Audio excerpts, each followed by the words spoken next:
Hello, welcome to the Kitchen Spy. My name is Kate and I hope this video finds you safe and well. It's another recipe video and this time it's for a sweet treat, and this is for super easy banana bread, and it could not be easier.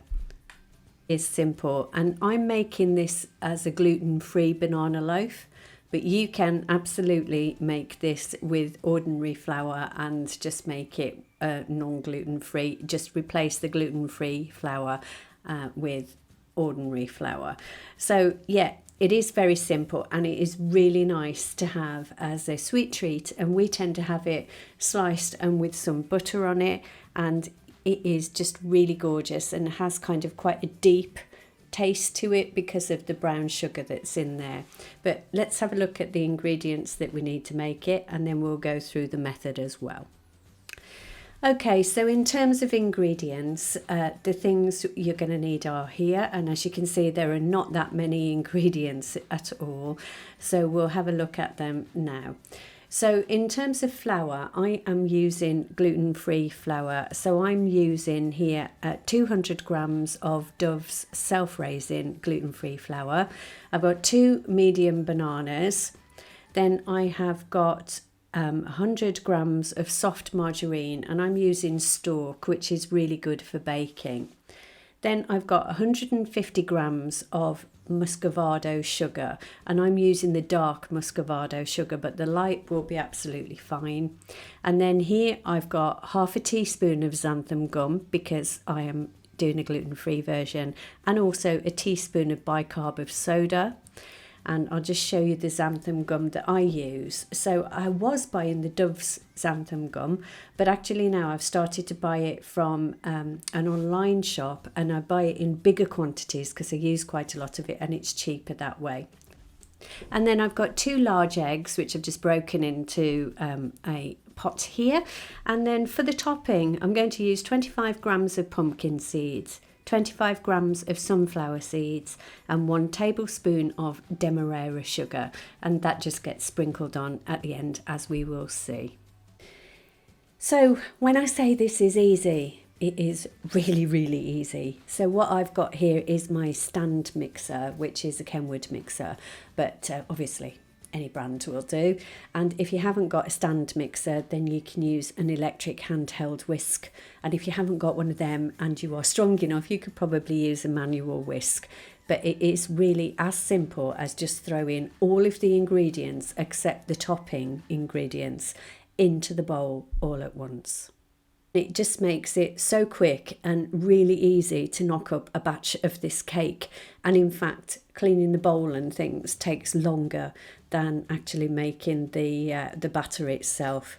So when I showed you the ingredients, I'd got 2 bananas, but when I peeled them, I realised they were actually quite small. So I peeled another. So altogether, I've used 3 small bananas here.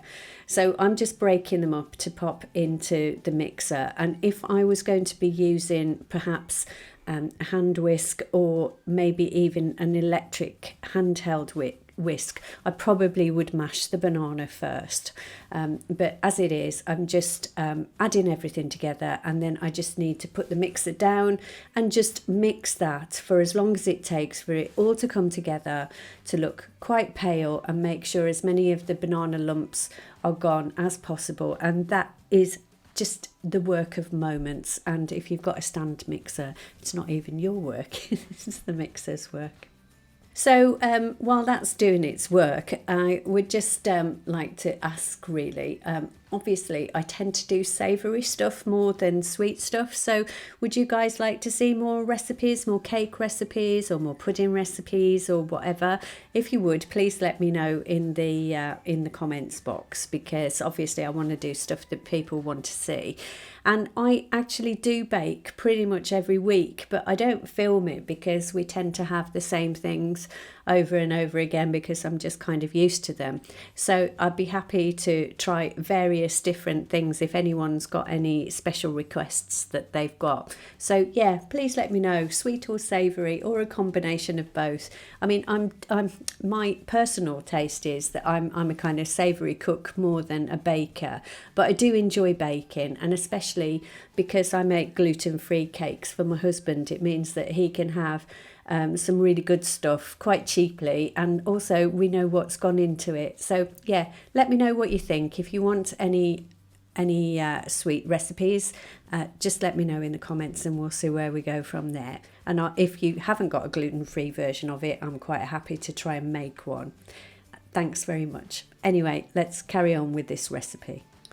So I'm using a £2 loaf tin, and I tend to use these ready prepared liners because they're just so easy to use.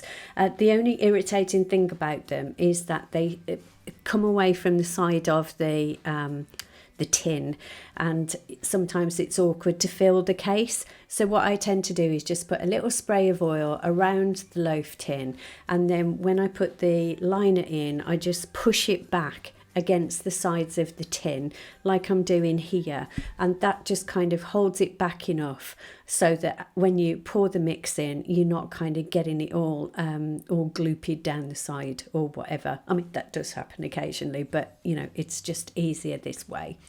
Then all we need to do is just pop the mixture into the cake tin and then just smooth it over. And yeah, I find this quite therapeutic. I just find cooking therapeutic generally, but baking I do find therapeutic. I don't know whether anybody else feels that way. Just the kind of the fact that you're taking lots of individual ingredients and you're ending up with something that's an actual cake.